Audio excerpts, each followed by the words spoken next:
وبرکاتہ بسم اللہ الرحمن الرحیم الحمد لک یا رب العالمین والصلاة والسلام علی خاتم الانبیاء والمرسلین بعد شیطان الرجیم بسم اللہ الرحمن الرحیم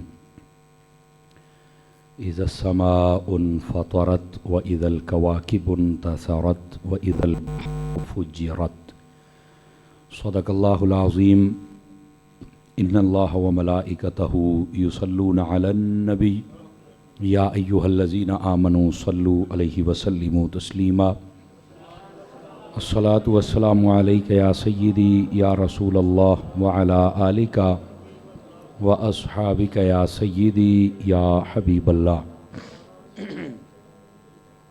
انتہائی محترم و معزز بزرگوں، نوجوان دوستوں، عزیز بچوں، اللہ رب العزت کی فضل و توفیق سے ہم سب جمعۃ المبارک ادا کرنے کی نیت سے مسجد میں حاضر ہیں۔ میری دعا ہے خلاق عالم ہم سب کا حاضر ہونا اپنی بارگاہ اقدس میں قبول و منظور فرمائے۔ حضور نبی رحمت شفیع امت صلی اللہ علیہ وآلہ واصحابہ وبارک وسلم آپ کا فرمان اقدس ہے، جو بندہ میری ذات پر جتنی دیر تک درود پاک پڑھتا رہتا ہے برابر اتنی دیر تک اس پر اللہ تعالیٰ کی رحمتیں برستی رہتی ہیں۔ فرمایا بندے کی مرضی ہے کہ وہ درود زیادہ پڑھے یا تھوڑا پڑھے۔ اس میں بھی دعوت ہے ہمارے لیے کہ جب رحمت زیادہ برستی ہے تو پھر درود بھی ہمیں زیادہ ہی پڑھنا چاہیے۔ اللہ کریم ہم سب کو عمل کی توفیق عطا فرمائے۔ آج کے اس جمعۃ المبارک کے خطبہ میں سورۃ الانفطار کی تفسیر ہم سننے کی سعادت حاصل کریں گے۔ اللہ رب العزت نے ارشاد فرمایا اذا السماء انفطرت، فرمایا اور جب آسمان پھٹ جائے گا، وَإِذَا الْكَوَاكِبُ انتَثَرَتْ اور آسمان کے جو ستارے ہیں وہ ٹوٹ کر گر جائیں گے، وَإِذَا الْبِحَارُ فُجِّرَتْ اور جب اس سمندر سارے کو سمیٹ دیا جائے گا، ختم کر دیا جائے گا، وَإِذَا الْقُبُورُ بُعْثِرَتْ اور فرمایا کہ جب قبروں کو قرید کر کھولا جائے گا، علمت نفس ما قدمت و اخرت فرمایا جان لیں گے ساری دنیا والے جتنے ہیں کیا تم نے آگے بھیجا تھا اور کیا تم پیچھے چھوڑ کے آئے تھے، یہ سب کچھ تمہیں پتہ چل جائے گا۔ یہ ہے ان ابتدائی آیات طیبات کا مفہوم۔ یہ جو فرمایا کہ اذا السماء انفطرت وَإِذَا الْكَوَاكِبُ انتَثَرَتْ فرمایا کہ جب آسمان پھٹ جائے گا اور ستارے ٹوٹ کر گر پڑیں گے، یہ قیامت کی نشانیوں میں سے جو بڑی نشانیاں ہیں یہ وہ دو نشانیاں ہیں کہ جب قیامت آئے گی آسمان ٹوٹ جائے گا اور ستارے جڑ کر گر جائیں گے۔ اچھا، یہ آسمان کیوں ٹوٹے گا، اس کا سبب کیا ہوگا؟ علماء نے دو اسباب لکھے ہیں۔ ایک یہ ہے کہ اللہ تعالیٰ اتنے فرشتے بھیجے گا کہ ان فرشتوں کی وجہ سے یہ آسمان ٹوٹ جائے گا، ایک قول یہ ہے۔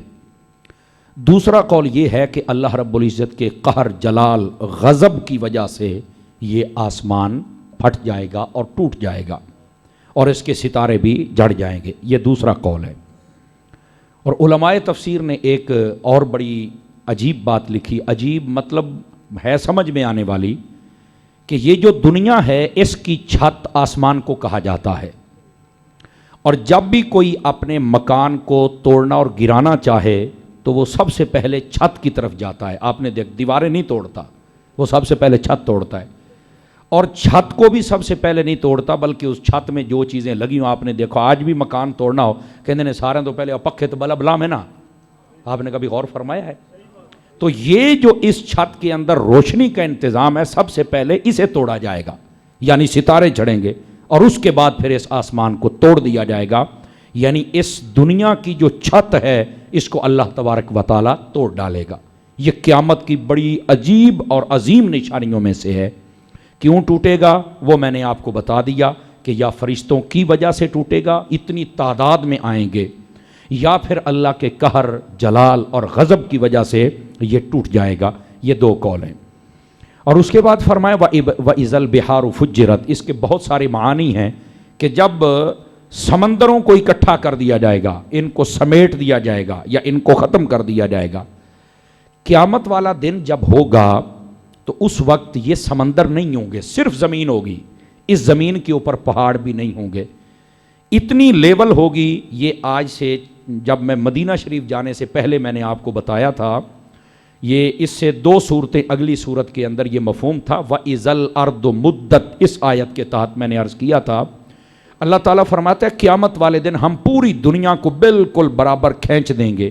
جیسے آپ زمیندار لوگ کئی بیٹھے ہیں تو آپ نا جب زمین کاشت کرنے لگتے ہیں تو پہلے لیول کرتے ہیں، بالکل ایک طرف کھڑے ہوں تو دوسری طرف، آپ جب پانی لگاتے ہیں بالکل برابر برابر پوری زمین میں پہنچتا ہے۔ مکان بنانے لگیں تو مستری پہلے لیول کرتا ہے، وہ ساری دیواریں ایک جیسی آ رہی ہیں، تو یہ جو لیول ہوتا ہے بالکل برابر، جیسے حدیث شریف میں لفظ ہیں جیسے کتاب کا صفحہ ہوتا ہے نا، تم جیسے چاہو سب پہ نظر آتا ہے، ادھر دیکھو ادھر دیکھو ادھر دیکھو ادھر دیکھو۔ فرمایا اسی طرح قیامت کا دن جو ہوگا میدان محشر وہ اسی کتاب کے صفحے کی طرح ہوگا، لیول گراؤنڈ ہوگا۔ کوئی بندہ مشرق میں کھڑا ہوگا تو مغرب تک اسے ہر چیز نظر آ جائے گی، اور اس دن سمندر نہیں ہوگا، سمندر کو ختم کر دیا جائے گا، اس کو سمیٹ دیا جائے گا۔ تفسیر روح البیان میں لکھا ہے کہ اللہ رب العزت نے جو بڑے سمندر ہیں وہ 7 بنائے ہیں، اس کے تحت دریا نہریں وہ تو بے شمار ہیں، کثیر ہیں، لیکن بڑے سمندر 7 ہیں۔ فرمایا ان سب کو اللہ تعالیٰ سمیٹ دے گا۔ لیکن یہ بڑی عجیب بات ہوگی آپ لوگوں کے لیے سننے کے اعتبار سے، ویسے بڑی لطف آئے گا آپ حضرات کو، یار یہ اتنا سمندر کا پانی ہے، قیامت والے دن تو زمین ہی زمین ہوگی، پہاڑ بھی نہیں ہوں گے، یہ زمین بھی لیول ہوگی، بالکل اچا ٹبا تو نظر ہی کوئی نہ آئے گا، ایک سایہ ہوگا وہ بھی اللہ کے عرش کا سایہ ہوگا۔ تو پھر سوال یہ پیدا ہوتا ہے کہ یہ سارا پانی جائے گا کہاں؟ سمجھ آ رہی ہے کوئی نہیں آ رہی آپ حضرات کو؟ تو یہ ساری پانی پھر کہاں جائے گا؟ تو اس کا جواب دیتے ہوئے علماء نے بڑی خوبصورت بات لکھی ہے۔ یہ جب نون والقلم وما یسطرون کی تفسیر میں نے سنائی تھی، یہ پچھلے سال کی بات ہے، مجھے یاد ہے، تو اس وقت میں نے بتایا تھا یہ نون سے ایک مراد یہ بھی ہے کہ یہ جو زمین ہے نا، اس کے نیچے یا تو ایک بیل ہے جس کے سینگ کے اوپر یہ زمین اٹھائی ہوئی، لیکن یہ قول ضعیف ہے، علماء نے لکھا ہے اس بات کو۔ دوسرا یہ ہے کہ اس کے نیچے ایک مچھلی ہے، مچھلی کے اوپر یہ پوری زمین کو ٹکایا گیا ہے، یہ نون اس مچھلی کو کہتے ہیں، سمجھ آ رہی ہے؟ تو فرمایا وہ اتنی بڑی مچھلی ہے، جب قیامت کا دن آئے گا تو سارے سمندروں کا پانی اس مچھلی کے پیٹ میں ڈال دیا جائے گا۔ آواز کمزوروں والی ہے آپ حضرات، سمجھ آ رہی ہے؟ اتنی بڑی وہ مچھلی ہے، اس کے پیٹ میں ڈال، یہ اللہ کی قدرت ہے، وہ جانے اور اس کا کام جانے، ٹھیک ہے؟ تو یہ سمندر کا پانی کہاں جائے گا؟ وہ اس مچھلی کے پیٹ میں جائے گا۔ یہ تفسیر روح البیان میں اسی آیت کے تحت وَإِذَا الْبِحَارُ فُجِّرَتْ کے تحت لکھا ہوا ہے۔ دوستان گرامی، یہ سمندر ختم ہو جائیں گے، سمیٹ دیا جائے گا، صرف دنیا باقی بچ جائے گی۔ اور اس کے بعد فرمایا وَإِذَا الْقُبُورُ بُعْثِرَتْ، پھر اللہ تعالیٰ قبروں کو کرید کر نکالے گا۔ اس قبروں کو کرید کر نکالنے کے 2 معانی ہیں، یا تو فرشتوں کی ذمہ داری ہوگی کہ کھولو قبریں اور ان کو باہر نکالو، یا پھر یہ خود بخود ان کی قبریں پھٹ جائیں گی، اور جب قبریں پھٹیں گی تو یہ قبروں میں سے خود بخود نکل آئیں گے۔ اور صرف یہاں پر قبور کا ذکر ہے، اگر دیکھا جائے اور احادیث اور آیات تو یہ بات کو تو زمین کے خزانے بھی سارے کے سارے نکل آئیں گے، جو جس نے جہاں جیسے چھپایا ہوگا ویسے قرب قیامت زمین اپنے خزانے باہر نکال دے گی۔ جہاں جس بندے نے سونا چاندی پیسے چھپائے ہوں گے یہ نکل آئیں گے۔ لوگ رات کو سوئیں گے تو کچھ نہیں ہوگا، جب نکلیں گے تو سارا کچھ باہر پڑا ہوگا، اے کدھر آئے پہنے ہر شے، وہ زمین اپنے خزانے نکال دے گی۔ تو قیامت والے دن یہ قبروں سے نکال دیا جائے گا۔ اور میرے آقا کریم علیہ السلام نے ارشاد فرمایا، یہ بھی حدیث شریف ہے، میرے آقا نے فرمایا قیامت والے دن جب قبریں کھلیں گی تو حضور فرماتے ہیں سب سے پہلے میں محمد کی قبر کو کھولا جائے گا۔ میرے آقا نے فرمایا صلی اللہ علیہ وآلہ وسلم، حضور فرماتے سب سے پہلے میری قبر کو کھولا جائے گا۔ اور اس کے بعد بڑے محبت بھرے لفظ ہیں، چونکہ یہ مہینہ جو پچھلا گزرا وہ بھی اور اب بھی انہی کا ذکر ہے۔ فرمایا میرے بعد میرے ابو بکر صدیق کی قبر کو کھولا جائے گا، پھر میرے فاروق اعظم کی قبر کو کھولا جائے گا، سمجھ آ رہی ہے؟ اور پھر اس کے بعد فرمایا کہ بقی والے، یہ پھر ساری تشریح اسی واسطے میرے آقا کریم علیہ السلام نے فرمایا مدینۃ خیر لکم. یہ مدینہ شریف میں نا آپ جگہ جگہ، میں تو 2 ہفتے پہلے ہی آیا ہوں، جگہ جگہ پہ یہ حدیث شریف لکھی ہوئی ہے. آقا کریم نے فرمایا لوگوں مدینہ تمہارے لیے بہتر ہے. یہ حضور فرمایا کرتے مدینہ تمہارے لیے بہتر ہے. اور میرے آقا علیہ السلام نے یہاں تک فرمایا لوگوں اگر ہو سکے تو مدینے میں مرنا یہ تمہارے لیے بہتر ہے، اگر ہو سکے تو مدینے میں مرنا. اس کی تشریح میں اگر آپ پڑھیں علماء نے تو کمال لکھ دیا. فرمایا یہ کیوں کہا؟ فرمایا اس کی وجہ یہ ہے قیامت والے دن سب سے پہلے جو حضور شفاعت کریں گے وہ اہل مدینہ کی شفاعت فرمائیں گے.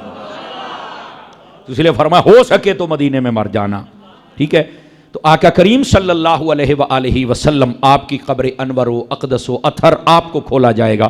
پھر آپ میدان محشر میں جلوہ گری فرمائیں گے. پھر سارے نبی بھی آئیں گے اور آدم علیہ السلام سے لے کر قیامت کی صبح تک جتنے مخلوق ہوگی وہ ساری کی ساری میدان محشر میں جمع کی جائے گی.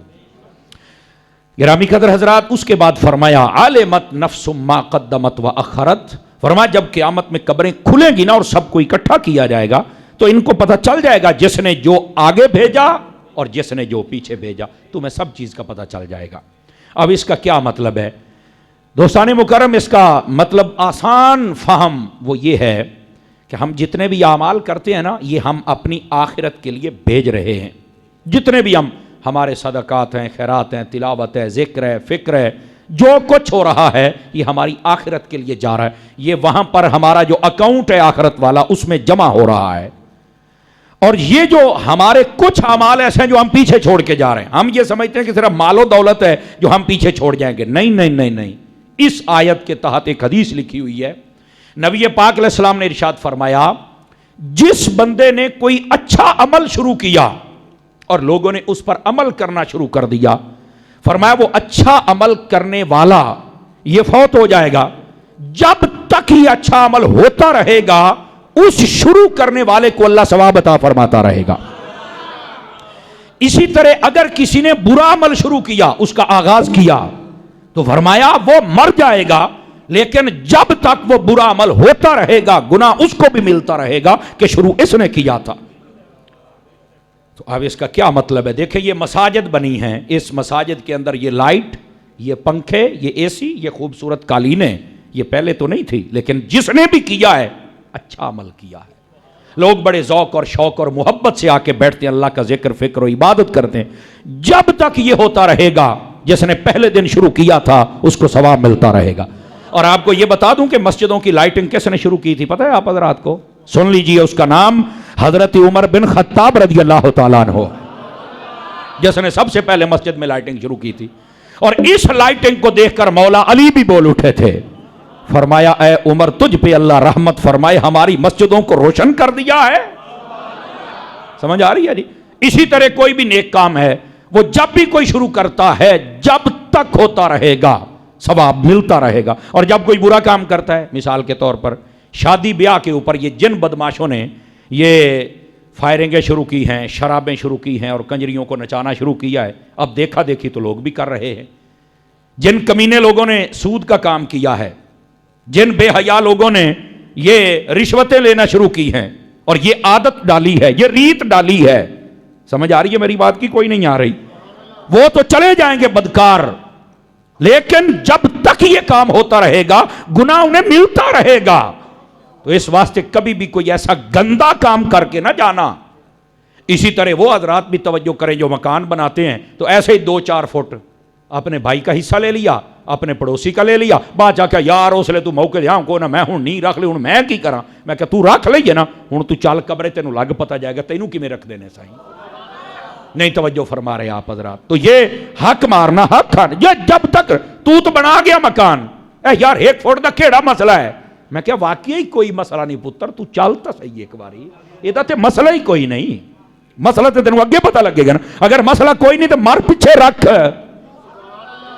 وہ جو نہیں فرما رہے آپ حضرات. تو یہ بڑا جلدی جلدی نفس گھڑ گھڑ کے بندے کو دلیلیں دے دیتا ہے نا، نہیں انجے چھڈو پرے جی چھڈو پرے، ہوں پتہ لگے چھڈو پرے دا. دوستان مکرم، اس واسطے جو بھی بندہ اچھا کام شروع کر کے جائے جب تک ہوتا رہے گا اس کا ثواب قبر میں ملتا رہے گا. بہت سارے اچھے کام ہوتے ہیں، مثال کے طور پہ آپ نے کسی جگہ سڑک بنوا دی، اچھا کام، جب تک ہوتا رہے ثواب ملے گا. آپ نے کوئی پلی ٹوٹ گئی وہ بنوا دی، آپ نے کسی غریب بچی کی شادی کر دی، سمجھ آ رہی ہے حضرات آپ کو، کسی غریب کا مکان بنوا دیا، جو بھی آپ نے اچھا کام کر دیا ہوتا رہے گا. لیکن آپ کی وجہ سے اگر کسی کی پلی ٹوٹ گئی، کسی کی سڑک ٹوٹ گئی، کسی کا مکان ٹوٹ گیا، کسی کا دل ٹوٹ گیا،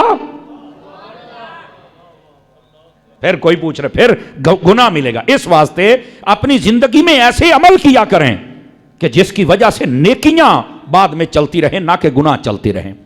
اسی طرح آپ دیکھیں یہ جتنے لوگوں نے یہ جدید دور کی دنیا میں یہ واٹس اپ اور فیس بک اور جناب یوٹیوب تو پتہ نہیں کیا کیا بنایا ہے. اب ظاہر سی بات ہے اس کے اوپر کچھ اچھی چیزیں بھی ہوتی ہیں، لیکن وہ ایسے سمجھو جیسے آٹے میں نمک ہوتا ہے، باقی سارا پنجابی تواڈی یہ چاہتے ہیں نا گنگ لتھے پین، ایسے ہی ہے جناب. تو باقی تو سارا بیڑا ہی گھر کوا پڑا ہے.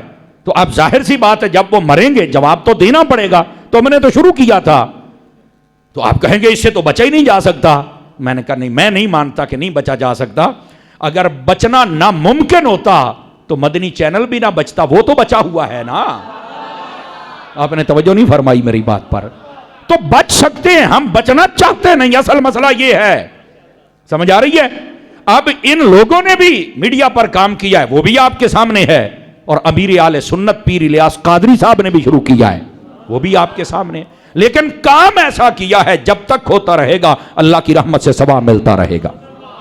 سمجھ آ رہی میری بات کی؟ تو عزیزان مکرم یہ ہے اس کا مطلب کہ جو تم نے کیا آگے کے لیے وہ بھی پہنچ جائے گا، اور جو تم پیچھے چھوڑ کے جا رہے ہو وہ بھی تمہیں پہنچ جائے گا. ایک اس کا مطلب یہ ہے ہمیشہ اچھا کام کرو، اور دوسرا اس کا مطلب یہ ہے جو پہلے میں نے اشارہ دیا، اپنا مال و دولت، اپنی نیکیاں جتنا ہو سکے.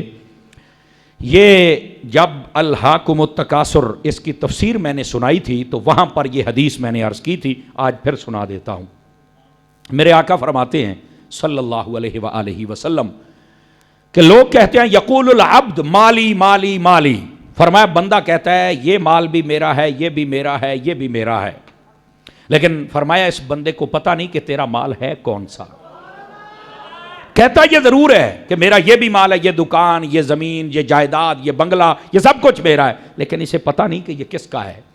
تو کہا کس کا ہے؟ فرمایا جب یہ مر جائے گا یہ وارثوں کا ہے، اس کا وہی ہے جو اس نے کھا لیا، یا وہ ہے جو صدقہ کر کے اپنے رب کی بارگاہ میں پہنچا دیا ہے، بس اس کے علاوہ اس کا کوئی مال نہیں ہے. یہ تو وارثوں کا ہے پیچھے والا. اور اسی طرح کی ملتی جلتی ایک حدیث شریف یہ بھی ہے. رحمت عالم علیہ السلام نے ایک مرتبہ پوچھا بھئی یہ بتاؤ کہ تمہارا مال کون سا ہے؟ تو انہوں نے کہا یہ کھجوروں کے باغات اور یہ ہمارا کام، یہ جو سب کچھ ہے یہ ہمارا مال ہے. توجہ ہے بھی سب حضرات کی؟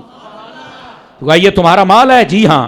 تو فرمایا اگر ابھی تم فوت ہو جاؤ تو یہ تو تمہارے وارثوں کا ہے، تو تمہارا کون سا ہے؟ تو جب یہ سوال فرمایا تو سبھی چپ ہو گیا. میرے آقا کریم نے فرمایا تمہارا وہ ہے جس کو تم نے حلال طریقے سے کما کے کھا لیا، یا حلال طریقے سے کمائے ہوئے مال کو اللہ کی راہ میں خیرات کر دیا، یہ تمہارا مال ہے، بس باقی تمہارا.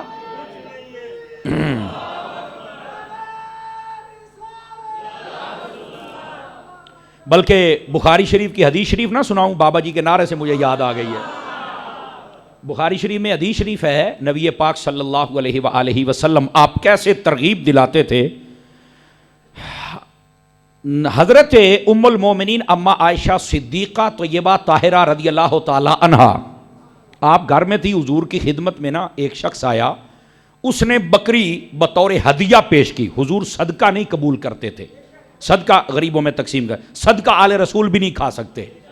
ان کی بھی جب خدمت کرنی پڑے، آپ دیکھیں کسی سید زادے کا تھوڑا سا ظاہری دنیاوی اعتبار سے کچھ کمزوری والی کیفیت ہو تو آپ اپنے حلال مال سے خدمت کیا کریں، اور اس سے اللہ رسول بہت خوش ہوتے ہیں. سمجھ آ رہی ہے؟ سید کو مانگنا نہ پڑے یہ یاد رکھیے گا. آپ کے اڑوس پڑوس میں جہاں بھی ہوں خود پہنچا کریں. صدقہ اور زکوٰۃ سید لے ہی نہیں سکتا، حضور کی ساری آل نہیں لے سکتی. آقا کریم علیہ السلام قبول نہیں کرتے تھے.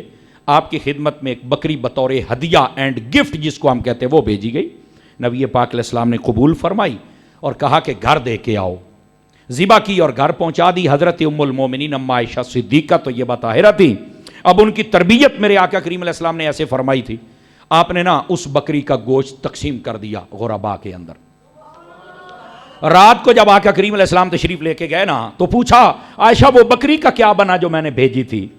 تو فرمایا یا رسول اللہ ایک دستی، سامنے والی ٹانگ کو دستی کہتے ہیں نا، تو ایک دستی میں نے رکھی ہے چونکہ آپ کو پسند تھی تو یہ بچی ہے، باقی ساری گئی. اور جیسے بندہ تھوڑا سا کہتا بھی باقی گئی تو اے بچ گئی. نبی پاک مسکرا پڑے، آپ نے فرمایا عائشہ اس کو تو ہم کھا ہی جائیں گے، بچی وہ ہے جس کو ہم نے خیرات کر دیا ہوا ہے. آپ اس بات کو سمجھنے کی کوشش کریں نا، وہ اصل میں تو وہ بچی ہے.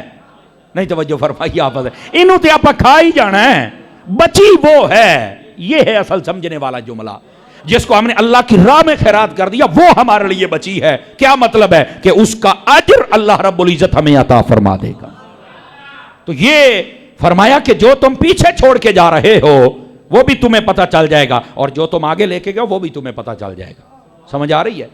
اور اپنی اولاد کے لیے مال جائیداد چھوڑنا منع بھی نہیں ہے، یہ بھی یاد رکھ لیجئے. آپ چھوڑ سکتے ہیں، حلال مال ہو، آپ کو کون روکتا ہے. لیکن آپ یہ مہربانی ضرور فرمایا کریں، اپنی اولاد کو مال جائیداد دیتے ہیں نا تو ساتھ انہیں یہ بھی بتایا کریں کہ تیرے اوپر اس پر زکوٰۃ بھی ہے بیٹا، یہ بھی دینی ہے، اور فقیروں کا حصہ بھی ہے وہ بھی دینا ہے. اور یہ بھی بتانا ہے کہ بیٹے میں نے حلال کے کمائے ہیں، او نو میں جاواں تو تو شرابی کبابی تو نشئی بن جائیں تے بعد وچ ویچ کے ہر شے جاویں کھا. نہیں توجہ فرما رہے. تو آپ کہیں گے یار تاری صاحب اینیاں گلاں نے تے اسی اپنے بچے نوں کیویں سمجھائیے، یہ کیسے سمجھ سکتے ہیں؟ تو میرے پیر صاحب نے ایک ہی جملہ دیا، میں آپ کو سنا دیتا ہوں. میرے پیر صاحب فرماتے ہیں کہ اپنے بچوں کو دین سکھا دو، یہ دین ہر چیز تمہارے بچوں کو سکھا دے گا. آپ اپنے بچوں کو دین سکھا دیجئے. دعوت اسلامی کا ماحول آپ کے سامنے، آپ تشریف لائیں، سیکھیں، سمجھیں، آپ کو پتہ چلے گا نرا دین ہی نہیں، عشق والا دین ہے، محبت اور پیار والا دین ہے. خیر ہی خیر اور برکت ہی برکت ہو جائے گی. فرمایا جو تم نے آگے بھیجا اس کا بھی پتہ چل جائے گا، اور جو تم نے پیچھے چھوڑا اس کا بھی پتہ چل جائے گا.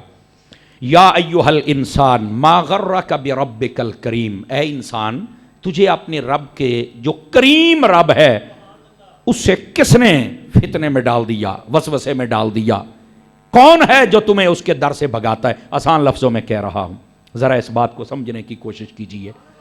علماء فرماتے ہیں کہ اس آیت میں اگر سمجھا جائے، یہ تفسیر صوفیانہ کر رہا ہوں، وہ کہتے ہیں اتنے درجے کا پیار کا اظہار رب کر رہا ہے کہ تمہیں سمجھ نہیں آ رہی ہے.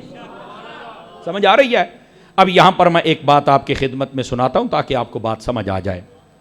حضرت سیدنا علی المرتضی شیر خدا مشکل کشا رضی اللہ تعالی عنہ آپ تشریف فرماتے. آپ کا ایک غلام تھا جو باہر نظر آ رہا تھا، پردہ لٹکا ہوا تھا، پیچھے کھڑا نظر آ رہا ہے. آپ نے آواز لگائی، وہ نہیں آیا. دوبارہ آواز لگائی، نہیں آیا. تیسری مرتبہ پھر آواز لگائی، نہیں آیا. آپ اٹھ کے گئے. وہ فرمایا میں تینوں سدا ماریاں نے، تو آؤندا ہی نہیں. سنیاں نہیں؟ کہندا سنیاں نے. توجہ نہیں فرمائی آپ حضرات؟ کہندا سنیاں نے. تے فرمایا سنیاں نے تو آیا کیوں نہیں؟ تینوں نہیں پتا میں سادا پیا. انہیں آخیا جی مینوں پتا ہے بھئی جے میں نہ بھی گیا نا تے علی پاک نے مینوں آکھنا کچھ نہیں. علی ہویا جو کریم، علی تے بڑا کرم کرن والا ہے تے بہت مہربانی کردا ہے. توجہ نہیں فرما رہے. اس نے کہا جی آپ کی طبیعت میں تو شفقت ہے. تے مینوں پتا سی میں نوکر ہاں، ساڈا تے کم ہے غفلت کرنا، تے میں کر بھی گیا تے میرا بادشاہ تے بڑا کریم ہے نا. حضرت مولا علی اتنے خوش ہوئے اس جملہ سن کے. فرمایا اچھا تینوں ایڈا مان ہے میرے اوتے؟ اگے ہاں جی. فرمایا جا مڑ اللہ واسطے میں تینوں آزاد کر چھڑیا جا. سمجھ آ رہی ہے کوئی نہیں آ رہی؟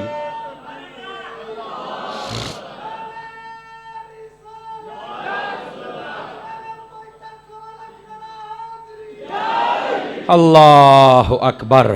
میرے عزیز اب بات یہاں سمجھنے والی یہ ہے کہ اللہ رب العزت نے اپنے آپ کو کریم کہا ہے اور فرمایا تمہارا رب کریم ہے. اور کریم پتہ کس کو کہتے ہیں؟ جو ساری خطائیں دیکھ کے پردے بھی ڈالے اور اپنے بندے کو معافی بھی عطا فرما دے. لیکن یہ بندہ پھر قریب نہ جائے. اللہ فرماتا ہے وہ کون ہے جس نے تجھے اتنا ڈرا دیا اپنے کریم رب سے. آپ دیکھیں کوئی بچہ ماں پہ نہ رس کے ٹر جاوے نا یا گھروں بھج جاوے تو پھر ماں باپ پیچھے سے رابطہ کرتے ہو آ جا یار بلا ماں پہ اساں بھی تینوں مارنا ہے بلا ہے کوئی گل کرنے والی یار. وہ ماں مڑ ترلے کر دی ہے، او پتر تو آ تو صحیح، میں جو بیٹھی ہاں۔ میرا خیال ہے اس محبت کی کیفیت کو اگر آپ سمجھ جائے نا تو وہ یہاں، بلکہ وہ نہیں، اس سے بھی ہزاروں گنا بڑھ کے بیان ہو رہی ہے۔ او فرمایا بندیا کی ہو گیا تینوں، اپنے رب کو لو ڈر کے نس گئے ہیں، تو آتے صحیح، تیرا رب اتنا کریم ہے جی میں آنکھیں گا رب ہونج من جائے گا، آتے صحیح نا، اپنے رب کی بارگاہ میں آ تو صحیح نا۔ اور یہیں پر اس کی تفسیر میں علماء نے لکھا ہے، فرمایا اس سے مراد وہ لوگ ہیں جو گناہ کر کے نا تو بعد میں بسا اوقات ان کا ذہن یہ بن جاتا ہے کہ میں ایڈے گناہ کیتے مینوں تے اللہ نے بخشنا ہی کوئی نہیں، بس ایتھے جدو آ کے اڑ جان دیں نا، فرمایا یہ ان کے لیے بات ہو رہی ہے کہ تمہیں کس نے کہا ہے کہ ہم تمہیں معاف نہیں کریں گے؟ کیا تمہارے گناہ اتنے زیادہ ہیں؟ ہماری رحمت بڑی ہے، ہماری رحمت بڑی۔ اور آپ کو پتہ ہے اگر اللہ تعالیٰ کی رحمت آپ کو میں سمجھاؤں تو کس انداز میں ذرا غور کرنا، فرمایا کہ اللہ کی رحمت اتنی وسیع اتنی وسیع اتنی وسیع اتنی وسیع اتنی بڑی ہے، اگر اللہ تعالیٰ ساری دنیا کو بخش کے جنت عطا کر دے تو پتہ اس کی رحمت میں کتنا فرق آئے گا؟ پتہ کتنا فرق آئے گا؟ کسی نے پوچھے ہی نہ آ جاؤ بھی سارے جنت میں، کسی نے پوچھے ہی نہیں۔ فرمایا سمندر کے کنارے بیٹھ کر اگر کوئی بندہ سوئی سمندر کے اندر ڈبوئے اور باہر نکالے تو سمندر کا کتنا نقصان ہوگا؟ کچھ بھی نہیں۔ تو فرمایا اللہ سارے نو بخشے چاہتے ہونا کچھ بھی نہیں، اس کی رحمت کو کچھ بھی نہیں ہوگا۔ اب سمجھ آئی کہ کوئی نہیں آئی آپ حضرات؟ اتنی وسیع ہے میرے رب کی رحمت، اور پھر بھی لوگ قریب نہ ہیں تو یہ کون سی بات ہے بھائی؟ Are you understand? بات سمجھ آ رہی ہے آپ حضرات کو؟ اس واسطے اپنے رب کی بارگاہ میں آئے بندے آ، لیکن اس کا نجائز فائدہ نہیں اٹھانا کہ اللہ کی رحمت اتنی وسیع ہے اور مولوی صاحب نے کہہ چھڑیا بس ان گناہ منڈ کے رکھ، نہیں۔ ہمارے لیے حکم یہ ہے ہم اپنے رب سے ڈریں بھی صحیح لیکن امید بھی تکڑی رکھیں۔ نیرا ڈر کے بھاگ جائیں یہ مایوس ہونا ہے، یہ بھی اللہ کو پسند نہیں، اور نیرا تکڑا ہو کے شیطان اور فرعون بن جانا یہ بھی اللہ کو منظور ہے نہیں۔ ہاں تو اگر گناہ کر بیٹھا ہے آکڑتا نہ، اپنے رب سے معافی مانگ تو صحیح نا، وہ رب تبارک و تعالیٰ تجھے معافی عطا فرما دیتا ہے۔ بلکہ آگے آ رہا ہے، میں آپ کو سمجھاتا ہوں کہ جب بندہ گناہ کرتا ہے نا، آج ان فرشتوں کا بھی ذکر ہوگا جو یہ کندھوں پر ہے نا، آج ان کا بھی ذکر ہوگا، کیسے لکھتے ہیں کب لکھتے ہیں وہ میں آپ کو تفصیل عرض کرتا ہوں، آپ کو لطف آئے گا سن کے۔ تو اس میں فرمایا کہ تو اپنے کریم رب سے بھاگ رہا ہے، وہ انسان ہے، وہ تجھے کس نے بھگایا ہے اپنے رب کی بارگاہ سے؟ کس نے فریب اور دھوکے میں ڈال دیا تجھے؟ تیرا رب تو کریم ہے یار۔ اور اس کے بعد فرمایا الذی خلقک فسواک فعدلک، فرمایا وہ رب ہے جس نے تجھے پہلے پیدا کیا ہے، پیدا کرنے کے بعد برابر کیا ہے، برابر کرنے کے بعد تیرے لیے عدل بھی قائم فرمایا ہے۔ اچھا، خالقہ کا معنی پیدا کرنا، اور اس کے بعد فسواک برابر بنایا ہے۔ اس کا مطلب کیا ہے کہ یہ نہیں کیا کہ کسی انسان کو 4 ٹانگیں دے دی اور تجھے 2 دے دی، نہیں، اسے انسان بنایا تو تجھے بھی انسان بنایا، نہیں توجہ فرمائی۔ اس کو زبان دی تو تجھے بھی دی، اس کو آنکھیں دی تو تجھے بھی دی، توجہ نہیں فرما رہے۔ اور فعدلک کا معنی یہ ہے کہ صرف یہ نہیں کہ ہاتھ دے دیے، اگر اس کے ہاتھ پکڑنے کی قوت رکھتے ہیں تو تیرے ہاتھ بھی رکھتے ہیں، اگر اس کی آنکھیں دیکھتی ہیں تو تیری بھی دیکھتی ہے، تیرے یہ اکثر کے لیے۔ بس اوقات آپ نے دیکھا ہوگا کچھ لوگ اپاہج ہوتے ہیں، بس اوقات آپ نے دیکھا ہوگا کہ کچھ لوگ اندھے ہوتے ہیں، اور آپ کو پتہ ہے اگر کوئی بندہ اندھا ہو، اس کی آنکھیں کام نہ کریں، وہ اللہ کی رضا پہ راضی ہو جائے، یا اللہ ٹھیک ہے تو نہیں دیتیاں میں راضی ہاں، تو رب ہے، میرا کی ہے کہ میں تیرے نہ گلاں کرا شکوے کرا، اللہ تعالیٰ اس بندے کو بلا حساب جنت عطا فرما دیتا ہے۔ بلکہ نبینا تو نبینا رہا، روایت میں یہاں تک ہے اگر کوئی نبینا بندہ دیکھے اور اس کو صرف سڑک پار کرا دے، اللہ تعالیٰ اس بندے کو بھی جنت عطا فرما دیتا ہے۔ کتنا پیارا حق، صرف نبینے کو آپ نے سڑک پار کرائی ہے تو تیرا جناب پل صراط والا پل پار ہو گیا ہے، توجہ نہیں فرمائی آپ حضرات نے؟ ہاں، اور بعض روایات میں صوفیاء نے یہاں تک لکھا، فرمایا قیامت والے دن دیدار تو رب کا سبھی کریں گے لیکن جو پہلے پہل کریں گے وہ نبینا ہوں گے۔ اللہ فرمائے گا تسا کچھ نہیں نہ ویکھیا، لے ہن مینوں ویکھ کے لطف لاؤ نہ پھر ایتھے، توجہ نہیں فرما رہے آپ حضرات؟ اگر نہیں دی نا نعمت تو انعام دیکھو کتنا بڑا ہے، لیکن رب کی نعمت ہے، توجہ نہیں فرما رہے۔ یہ نعمت ہونی چاہیے بہرحال، نہیں توجہ فرما رہے، اور یہ نعمت ہو اور بندہ اس کی حفاظت کر لے تو پھر بھی ڈبل ثواب ہی ہے نا بھائی جان. ٹھیک ہے، بس اللہ کریم ہر نعمت بھی دے اور اسے اپنی رضا کے لیے استعمال کرنے کی توفیق بھی بخشے تو پھر کمال ہے. تو کہنے کا مقصد یہ ہے، انسان تجھے پیدا کیا، تجھے برابر بنایا ہے، اور پھر تجھے طاقت اور قوت اور صلاحیت بخشی. اس آیت کے تحت علماء فرماتے ہیں، آگے اللہ نے فرمایا فی ای صورت ما شاء رکبک، جیسے چاہا اللہ نے تیری صورت بنائی ہے. کسی کی صورت پر کلام نہ کیا کرے، اے چنگا ہے، اے ماڑا ہے، اے کاڑا ہے، اے موٹا ہے، فلانا ہے، ڈمکانا ہے تو انسان ہے. جس بارگاہ کا کلمہ ہم نے پڑھا نا، موٹے کاڑے چھوٹے، اتھے اے دی گل ہی کوئی نہیں. یہاں تو دل دیکھے جاتے. میں اکثر آپ کو مثالیں دیتا ہوں کہ اگر صرف رنگ دیکھا جاتا نا تو مسئلہ بہت دور ہوتا. یہاں دل دیکھے جاتے ہیں. وہ کیسے؟ میں نے کہا اگر رنگ دیکھے جاتے تو کعبے کی چھت پہ بلال نہ چڑھتا. اگر حضرت بلال حبشی کو کعبے کی چھت پہ چڑھایا نا، فرمایا اذان پڑھ، یہ کتنا بڑا اعزاز ہے. سارے سونے تھلے کھلوتے نے، فرمایا اتنے گل سونے دی ہے نہیں، گل تو دل دی ہے نا.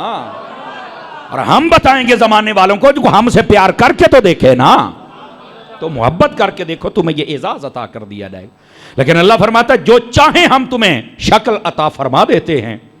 اور اسی کے تحت لکھا ہے انسان تجھے اللہ نے بری شکل نہیں دی ہے، تجھے احسن تقویم کہا ہے. تخلیق ہوتی ہے دو طرح کی، ایک ہوتی ہے تخلیق مکروہہ، جس کو دیکھ کر بندہ پسند نہ کرے. کوئی چیزیں ہوتی ہیں جن کو دیکھ کر بندہ پسند نہیں کرتا، ڈر جاتا ہے. ٹھیک ہے، آپ دیکھ لیں، بھالو دیکھ لیں، وجو دیکھ لیں، سانپ دیکھ لیں، توجہ ہے نا، انہوں بندہ ڈر جاتا ہے اللہ کی تخلیق. لیکن تخلیق مکروہہ ہے. ایک ہے تخلیق حسنہ، جنہوں بندہ ویکھدا تے بندہ خوش ہوتا ہے، اور وہ ہے انسان کا چہرہ، جس کے بارے میں میرا رب نے فرمایا کہ میں نے پیدا کیا ہے احسن تقویم، تینوں میں بڑا ہی سونا پیدا فرمایا، اچھی صورت پر میں نے تجھے پیدا فرمایا ہے. سمجھ آ رہی ہے میری بات کی؟ تو یہاں پر رنگ کی طرف نہ جایا کریں. ہاں اگر چاہتے ہیں بھی رنگ چٹا ہو جائے تو پھر باوضو رہا کرو، نماز پنجے پڑھیا کرو، تہجد پڑھیا کرو. اب پہ چٹے ہو جا سو کریم شریم پچھا رہ جا سی، متنو صحیح دسدا پہ ہی نہیں تو جنہ مرضی ٹیل لا لو. یہ ظاہری طور پر تو آ جائے گی ٹپ ٹاپ، جی میں آج کل دے نوجوان حمام والے چل کے آدھے شٹر تھلے ساڑتے ادھا گھنٹہ رگڑائی کر، وہ اچھی طرح ڈینٹنگ پینٹنگ ہوتی ہے نا. پھر جو مرضی ہے، اوریجنل کلر تو اوریجنل ہی ہوتا ہے، ڈینٹنگ پینٹنگ ہی ہوتی ہے. اچھا ہوں نوجوانہ تو نہیں بولنا، بڈھے تو بولو آ جائے سبحان اللہ. سمجھ آ رہی ہے؟ تو یہ جتنے بزرگ بیٹھے آپ ان کے چہرے دیکھ لیں. میرا خیال ہے یہ نہاتے وقت صابن بھی بہت کم شاید لگاتے ہوں گے، لیکن اس کے باوجود ان کے چہرے پر سکون دیکھیں، اطمینان دیکھیں. ایک عجیب سی کیفیت ہے جو دیکھنے والے کو بھی سکون دیتی ہے. وہ کس چیز کی ہے؟ وہ یا تلاوت کی ہے، یا سجدے کی ہے، یا تہجد کی ہے. تو یہ حقیقی طور پر ہو تو پھر کیا ہی بات ہے. اور اس کے بعد اللہ رب العزت نے ارشاد فرمایا کلا بل تکذبون بالدین، فرمایا کوئی گال نہیں، جھٹلا لو قیامت وال، کوئی گال نہیں. یہ جیسے بندہ ساری گال سمجھا کے بندہ کہندا ہے نا اے مدنو دسی کھلوتا، لیکن کوئی نہیں، تو جھٹلا کے دیکھ لے، آنا تو مڑ ساڈے کول ہی نہیں. آواز سمجھ آ رہی ہے؟ یہ اس لہجے میں کلام ہو رہا ہے. اس کو کہتے ہیں کلام تحدید، کلام زجر و توبیخ. ٹھیک ہے، اس کا مطلب ہوتا ہے کہ اگلے کو جھنجھوڑنا، اور جاگو جاگ. سمجھ آ رہی ہے؟ کلا کوئی گل نہیں، بل تکذبون بالدین، ہن تو سانو جھٹلائیں گا ہمارے دین کو، قیامت کو، ہمارے فیصلوں کو. نال ہی فرمایا وَإِنَّ عَلَيْكُمْ لَحَافِظِينَ، اور تیرے اوپر 2 فرشتے بھی ہیں. نال ہی دس چھڑیا ہے یہ تیرے اوپر 2 فرشتے بھی ہیں. اور نال ہی فرمایا کیا ہیں؟ کرامن، فرمایا بڑے ہی معزز ہیں. کاتبین، وہ لکھنے والے بھی ہیں. اللہ اکبر. اگر آپ جاگے تو یہاں 2-4 باتیں نہ کر لوں آپ حضرات سے. یہ انسان کے کندھوں پر فرشتے ہیں. آپ حضرات کو معلوم ہے کہ جب انسان فوت ہوگا تو یہ فرشتے کہاں جائیں گے؟ یہ میں نے والتین کی تفسیر میں آپ کو بتایا تھا، جنہوں نے سنی انہوں نے تو ہے یاد، لیکن کئی نئے پرونے بھی تو بیٹھے نا جی. نئے مہمانوں کی خدمت میں بھی گزارش کرتا ہوں، جب انسان فوت ہوتا ہے تو یہ جو کندھوں والے فرشتے ہیں یہ دفتر لپیٹ کے اللہ کی بارگاہ میں جاتے ہیں. باری تعالیٰ جس بندے پر ذمہ داری لگائی تھی وہ فوت ہو گیا، اب ہمارا کام ختم ہو گیا، ہمیں اجازت دے تاکہ آسمانوں میں تیری عبادت کریں. تو اللہ فرماتا ہے یہاں تو آسمانوں میں پہلے ہی فرشتے بہت ہیں، اور واقعی بہت نے. وہ فرشتے کہتے ہیں باری تعالیٰ پھر ہم کہاں جائیں؟ غور سے سننے والی بات ہے، سمجھ آئے تو بولنا ہے ورنہ نہیں، ورنہ بولنے کا کیا مطلب ہے بھائی، وہ تو سمجھ آئے تو بولے۔ فرمایا اگر بندہ مومن ہوتا ہے تو اللہ فرماتا ہے جس بندے کے کندھوں پر تمہاری ذمہ داری تھی اب چلے جاؤ اس کی قبر پر۔ یہ فرشتے کہاں جاتے ہیں؟ یہ وتین کی تفسیر میں پوری حدیث لکھی ہوئی ہے لیکن یہاں خاص الخاص ذکر اس لیے سنا رہا ہوں، اس کی قبر پر چلے جاؤ۔ یہ فرشتے قبر پہ آتے ہیں۔ باری تعالیٰ ہم قبر پہ کیا کریں؟ اللہ فرماتا ہے سبحانی وکبرانی وحللانی، وہاں پر کھڑے ہو کر سبحان اللہ کا ورد کرو، اللہ اکبر کا کرو، لا الہ الا اللہ کا کرو، یہ 3 کلمات ہیں۔ باری تعالیٰ یہ ذکر تو کریں، پھر فرمایا وقت باہ لعبدی، ذکر تم نے کرنا ہے، میرے بندے کے نامہ اعمال میں بھی تم نے ہی لکھتے چلے جانا۔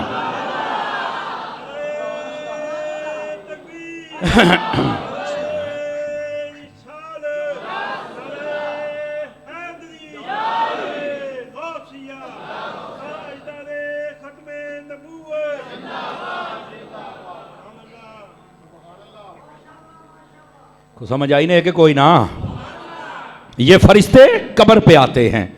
میں ایک سادہ سا سوال کر لوں، اگر آپ جاگ رہے ہیں تو ہو سکتا ہے کسی بھائی کا مسئلہ حل ہو جائے۔ قبروں پر نہیں جانا چاہیے جی، وہاں چل کے دعا نہیں کرنی چاہیے، درود او میں کیا او کھلو او جلیو تھوڑا جہا ڈکی اللہ دا نا ہی جلی تھوڑا جہا کہڑے مسئلے پہ گئے ہیں کملی بلا، تو پڑھ تو صحیح قرآن و حدیث ہے۔ مرنے والے کی قبر پر اگر فرشتہ آ سکتا ہے ایمان والا نہیں جا سکتا ہے؟ کمال ہو گیا یار۔ اگر قبروں پر نہیں جانا تھا تو 15 شعبان کی رات نبی پاک صلی اللہ علیہ وسلم آپ کیوں گئے تھے بقی والوں کے پاس؟ نبی پاک ہر سال احد والوں کے پاس کیوں جاتے تھے؟ نبی پاک اکثر نماز کا سلام پھیرتے سیدھا بقی میں جاتے تھے، کیوں جاتے تھے؟ کچھ خدا کا خوف کریں یار، کمال والی بات ہے۔ آج اعلان ہوتا ہے، یقین کریں ایسے مولویوں کو بھی اللہ تعالیٰ شرم دے دے، حیا دے دے، جو کہتے ہیں نہیں درود نہیں ہونا چاہیے، قبر نہیں جانا چاہیے، قبرستان نہیں جانا، فلاں دفن ہو گیا مر گیا چھڈو پرے۔ او گوڑے ہو ہن جدو اب می ہوندا ہے نا می، پھر اعلان کر دے جے بارش زیادہ ہو گئی ہے قبراں ڈھہ پئیاں نے تے چل کے ویکھ لو۔ میں کہ مولویو جے پہلو ہی تسی اعلان کیتا ہوندا کہ قبرستان جایا کرو، مولا علی نے حدیث روایت فرمائی ہے جڑا بندہ ہر جمعے اپنے ماں پیو دی قبر نو ویکھدا ہے اللہ تعالیٰ فرشتیاں نو کہندا ہے اے دی زیارت کرو، اے اپنے ماں باپ دی زیارت واسطے آندا ہے۔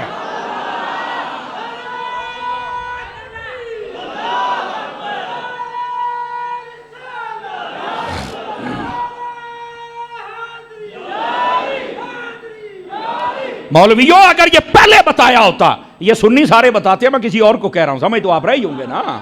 اگر تم نے آج تمہیں اعلان نہ کرنا پڑتا، جن کی قبروں پر ان کے بھائی، ان کے بیٹے، ان کے دوست جاتے ہیں، ان قبریں بھی دیکھنے کو جی چاہتا ہے، صفائی ہوتی ہے، پھول اوپر ہوتے ہیں، پتے ہوتے ہیں، پتہ چلتا ہے سائیاں آلہ ہے۔ اور جن کی قبروں پر کوئی نہیں جاتے، میں کتے بیٹھے ویکھے جے تو کتیاں نو پیشاب کر دیا ویکھے جے۔ اس واسطے ایک گندی تعلیم کر دیا معاشرے دی اندر، مر جائے تو قبراں تے نہیں جانا، فلانا نہیں جانا، بندے دا پتر بن، قبروں پر جانا ہے۔ اللہ فرشتوں کو کہتا ہے اس کی قبر پر چل جاؤ، اور جب اللہ کا ذکر کرو تو لکھنا میرے بندے دے کھاتے دے وچ ہے۔ فرشتے آ جاندے نے، تینوں شرم نہیں آؤندی پیو دی قبر تے جان لگے ہاں؟ جایا کر اپنے ابے دی قبر دے اوتے۔ توجہ ہے کہ کوئی نہیں آپ سبھی حضرات کی؟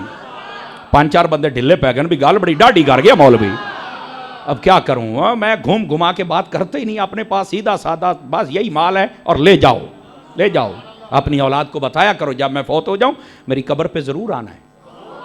اے تینوں لگے گا پتہ بعد دے وچ، حضور نے یہاں نہیں قبروں میں ہے تو پتہ نہیں چھڈو پر مر گیا نے، اور حضور نے یہاں تک فرمایا جب قبرستان جاؤ کسی قبر نہ ٹیک لا کے نہ بمی، اور فرمایا قبر کے اوپر پاؤں نہ رکھنا۔ حضور وجہ حدیث ہے، فرمایا وچ والے نو تکلیف ہوندی، اے دا مطلب ہے وچ کاشا ہے تے جے پیر رکھن دے نال تکلیف ہوندی ہے، میں اللہ دی قسم چوک کے کہنا قرآن پڑھن دے نال سکون بھی ہو رہی۔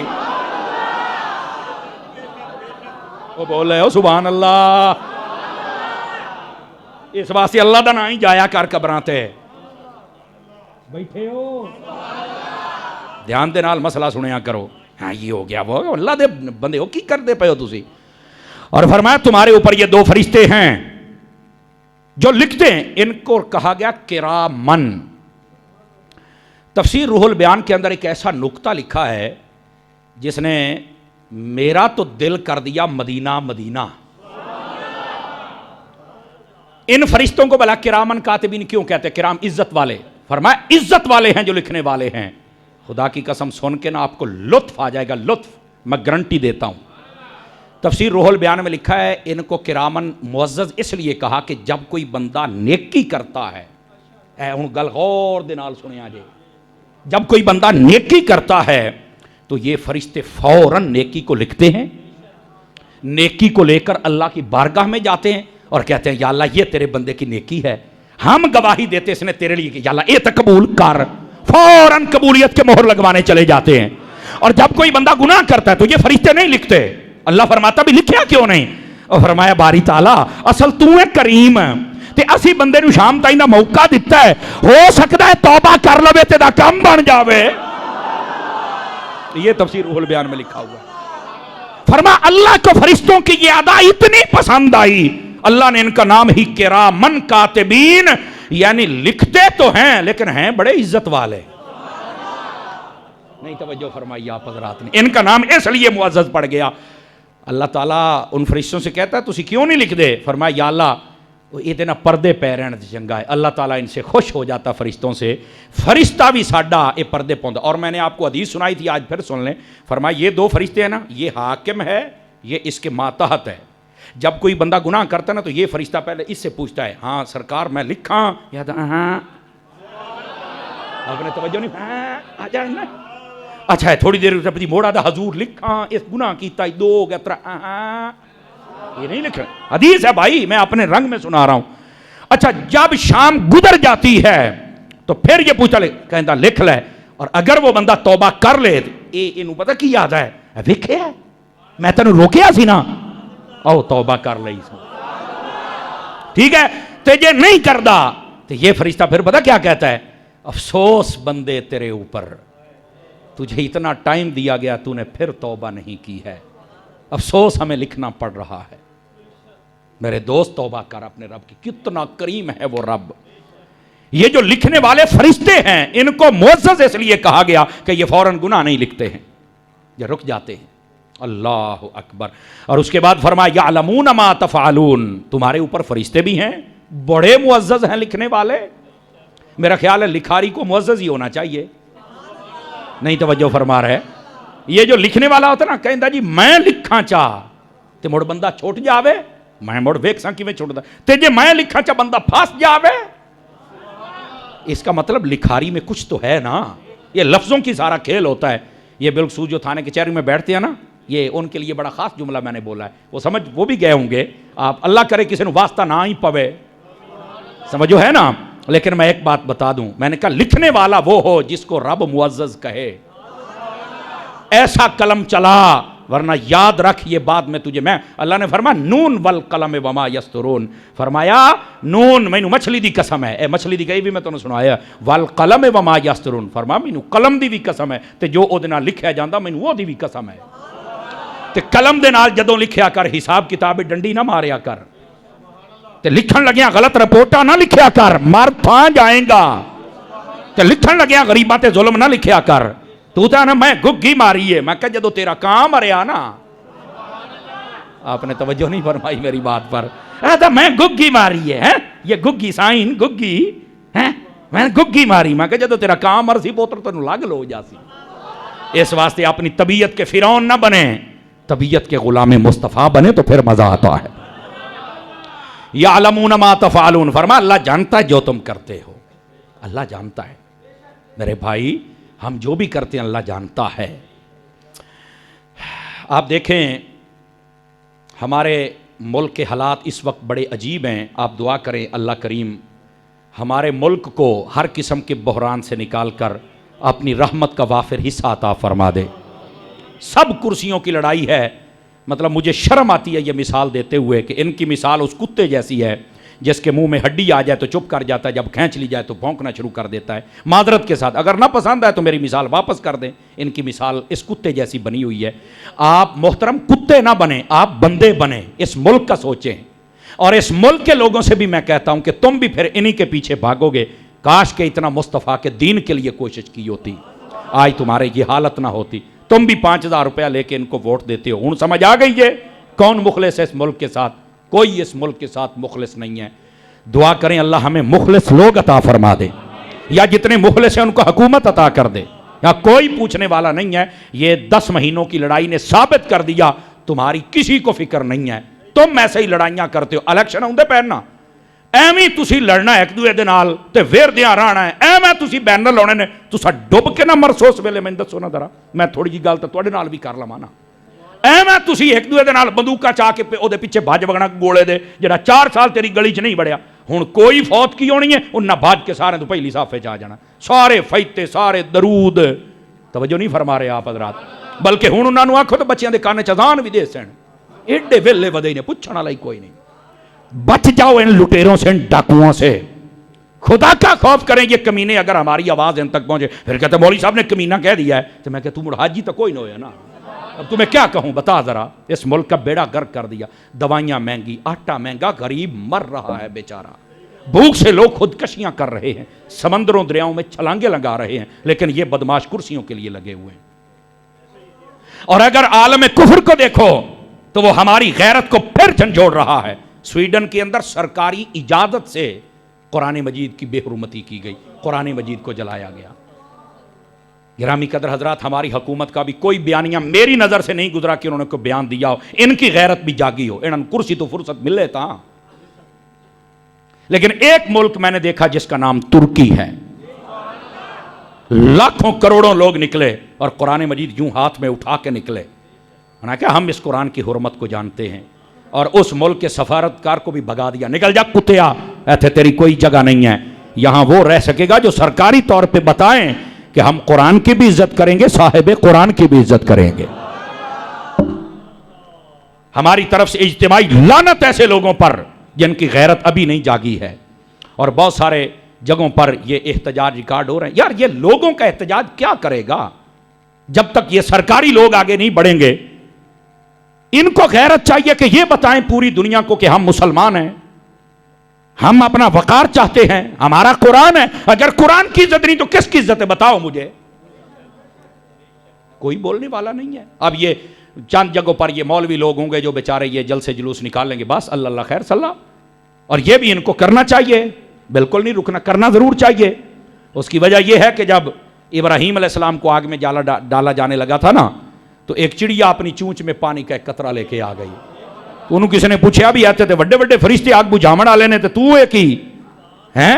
انہیں کیا پتا مینوں اے بجھنا میرے کول کوئی نہیں، پر حصہ تو رلا لوانا، میرا نام تو آ جائے گا نا کہ میں نے کوشش کی تھی۔ یہ ہم نام لکھوانے والے ہیں، لیکن یہ بڑے بڑے لوگ کیا کریں، کوئی پوچھنے والا نہیں ہے۔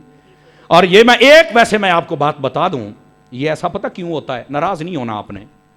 آپ مجھے بتائیں جتنے لوگ ہم بیٹھے ہوئے ہیں، کتنے لوگ بیٹھے ہیں جنہوں نے اس ہفتے میں ہر روز قرآن کی تلاوت کی ہے؟ صرف 5 7 یا 10 بندے نکلن گے، ورنہ یہ جو 2000 2500 بندہ اوپر نیچے والی منزلوں میں ملا کے بنتا ہے، کیوں نہیں قرآن پڑھتے؟ یہ قرآن اس لیے غیروں کو موقع مل گیا کہ وہ اس کی بے حرمتی کرتے ہیں، بتائیں تو پڑھتا کوئی نہیں۔ اگر ہم پڑھنے والے ہوتے نا تو آج قرآن کے ساتھ یہ کوئی نہ کرتا۔ میری جان، قرآن پڑھیں میرے بھائی، اس قرآن سے محبت کریں۔ ہم نے تو صرف 12-15 منٹ بچے کی ٹیوشن کے قرآن کے رکھے ہو، باقی سارا سانو مار گئی سانو انگلش، جنہیں تواڈے منہ بھی ڈنگے کر دیتے تے تواڈے کاروبار بھی ڈنگے کر دیتے تے تواڈے گھر دے رسم و رواج بھی ڈنگے کر دیتے، او دے پیچھے ہی بجے جاندے ہو۔ کاش کہ کوئی رب کا قرآن بھی پڑھے۔ ایک احتجاج کا یہ بھی طریقہ ہے کہ آپ روزانہ کی بنیاد پر قرآن پڑھنا شروع کر دیں۔ ہم ادھر تو آتے ہی نہیں ہیں، کیا میں امید کروں کہ ہم پڑھیں گے قرآن مجید؟ آؤ نا قرآن مجید پڑھو، سارے جتنے بیٹھے ہیں قرآن مجید پڑھنا شروع کرو، اور اپنے بچوں کو بھی بتاؤ قرآن مجید برہان رشید کی یہ عزت ہے، یہ حرمت ہے۔ یہ قرآن مجید برہان رشید ہی تو ہے جس کی وجہ سے آج ہماری دنیا کے اندر یہ سارا مقام و مرتبہ ہے۔ ہم قرآن کی وجہ سے تو بتاتے ہیں کہ کوئی مائی کلال قرآن کو بدل کے دکھائے، قرآن بدل نہیں سکے، جلانا شروع کر دیا، لیکن وجہ یہ ہم نے بھی تو قرآن سے اپنی یاری چھوڑ دی ہے نا۔ کیا میں امید کروں کہ ہم قرآن پڑھیں گے؟ یہ بہت ضروری ہے ہمارے لیے۔ میرے بھائی قرآن مجید پڑھ کے اپنے اوپر اپلائی بھی کیجئے تاکہ ہمیں فائدہ ہو جائے۔ میں اختتام کی طرف بڑھ رہا ہوں، اور اس بات کو ذرا غور سے سنیے گا اللہ فرماتا ہے یعلمون ما تفعلون، وہ جانتے ہیں جو تم کرتے ہو، سب اللہ کو پتہ ہے، فرشتوں کو اس کو معلوم ہے۔ ان الابرار لفی نعیم، فرمایا نیک جنت میں ہوں گے، وان الفجار لفی جحیم، گناہ گار اور کافر جہنم میں ہوں گے۔ فیصلہ، رزلٹ، پوری گفتگو کا رزلٹ دے دیا اللہ نے۔ فرمایا یصلونھا یوم الدین، قیامت والے دن انہیں جلنا پڑے گا اور جانا پڑے گا جہنم میں۔ وما ہم عنہا بغائبین، لک بھی کوئی نہیں سکے گا، چھپ نہیں سکے گا، بھاگ نہیں سکے گا۔ اور اس کے بعد فرمایا وما ادراک ما یوم الدین، تمہیں کیا پتا کہ وہ قیامت کا دن کیا ہے؟ ثم ما ادراک ما یوم الدین، اور تانوں کی پتا قیامت دا دیہاڑا کی ہے؟ کتنے جلال سے کلام ہو رہا ہے۔